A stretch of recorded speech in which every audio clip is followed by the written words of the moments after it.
We begin this hour with President Trump launching yet another trade war, this time targeting steel. He broke the news to steel workers at a rally outside Pittsburgh on Friday.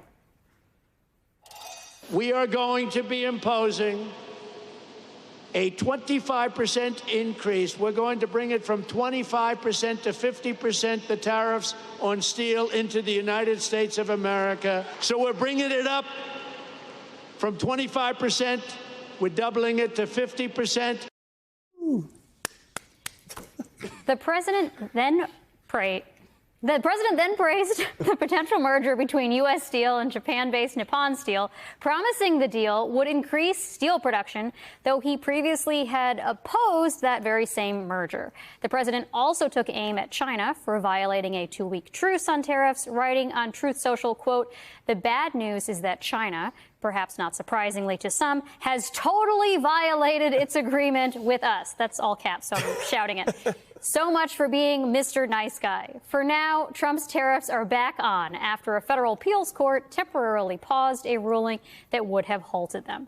Joining us now is CNBC senior analyst Ron Insana and James Sample. He's a law professor at Hofstra University and a former attorney at the Brennan Center for Justice's Democracy Program. Let me just say that was me clapping because I was being sarcastic about the fact that Donald Trump is announcing we're winning with the 50% steel tariffs. You don't want more tariffs? You do want. I was going to say I am not an economist and I don't work in the steel business, but from what I've learned covering tariffs, it's not a good thing.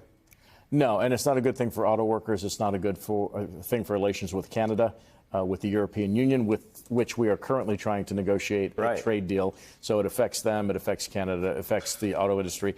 And to a certain extent, it may partially protect the U.S. steel industry, but probably not. We've gone down this road before, and it's not really a net benefit to the U.S. economy in any way, shape, or form. Yeah, I mean, U.S. Steel basically put itself up for sale after having been rescued previously by Trump's rounds of tariffs back in his first term. And as we know, the downstream jobs that depend on steel as an input, you mentioned automakers and appliance makers, who knows what else, they outnumber steel jobs by about 80 to 1. Yep. So what do you think the broader implications would be for the manufacturing industry and for consumers of raising these tariffs on steel? Even if we were to reshore steel manufacturing, it would take decades for us to get back to where we're. Steel output, by the way, in the United States is not exactly lacking. I mean, we do produce a fair amount of steel, but it's all this, in my mind, all this is going to do is increase the tension that we have with our other trading partners without really having much benefit on the domestic economy. And again, as you say, with an 80 to 1 ratio of those downstream workers, they could end up getting laid off. We've seen disruptions, like, say, at Ford plants because they can't get magnets from China. And so there was a 1-week shutdown of one of their plants that it had F-150s, I believe. And so this is just more of the same chaos and confusion that we see on a day-to-day, minute-to-minute basis with the policies that the president's been imposing. James, how is it that the president continues to do all of this unilaterally?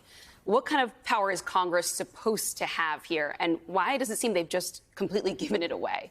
Well, the answer to the question why they've given it away is because they are basically at the beck and call of the president these days. I mean, President Trump can do no wrong in the eyes of the Republican Congress at this stage, as the three of you know well. The legal framework is not the framework that we're operating under at all, which is why the Court of International Trade, the court that the Trump administration wanted to be in, there were lower federal district courts that were considering the tariff matter. It's the Trump administration that sought out the venue of the Court of International Trade. One judge of whom was a Trump appointee. Yeah. Another judge of whom but now he's on the naughty list. Right. Was a Reagan appointee. This was as friendly a panel in as friendly a venue, the venue that they sought, as they could possibly imagine. And they lost big. Now, that's stayed administratively for now, but that's really just an administrative stay. That's standard practice for the Court of Appeals to take some time and look at this. But legally speaking, this is Schoolhouse Rock stuff. Congress passes the legislation, and that includes tariffs. The president signs it into law or vetoes it. But we are not operating in that world because he has no interest in that world. I mean, the Constitution even says that Congress is supposed to regulate trade with foreign nations. Absolutely. So why isn't Congress regulating trade with foreign? with foreign nations. Well, it's been happening for decades, is what I was going to add to that, is that Congress has been relinquishing power more and more to this authority of the presidency. It didn't start with Trump, and certainly it's not going to be reined in with Trump. That's absolutely true. You know, there's this theory, the unitary executive theory, and the president and his advisors, whether you're talking about Stephen Miller or Russ Vought, you know, they are all in on this theory that the president is this unilateral figure and that any limit on presidential power is problematic. Well, that's actually the system that the founders set up, right? They set up checks and balances because they fought a revolution against a country that said the king can do no wrong. A lot of the things that Trump wants to do, or that the administration wants to do, they do have some power. He has some power in some of these areas. Some of the tariffs, right? There's some maneuverability there.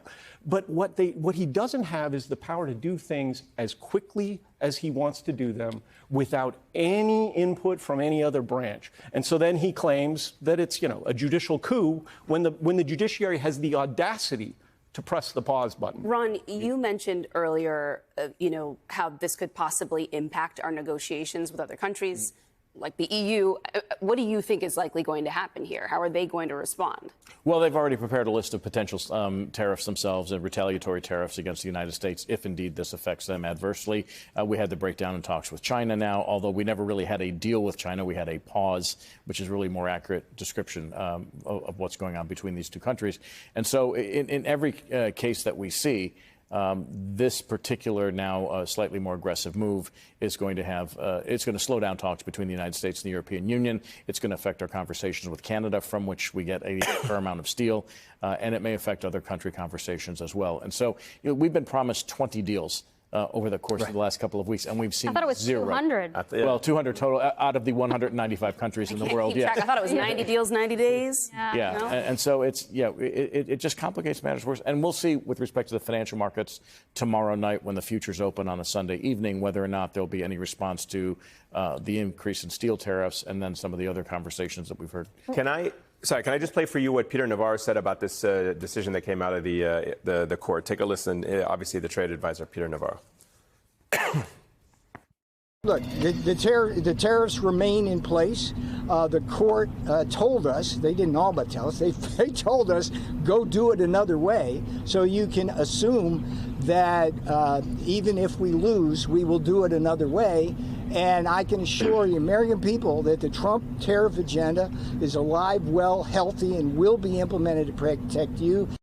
So evaluate that part of it with the specific part of go do it another way. I mean, how can they do it another way if they don't go through Congress, which is the legal way? Well, that's the best answer of all, right? That would be the gold standard. Go through Congress, and they're not going to do that. They're not going to do that at all.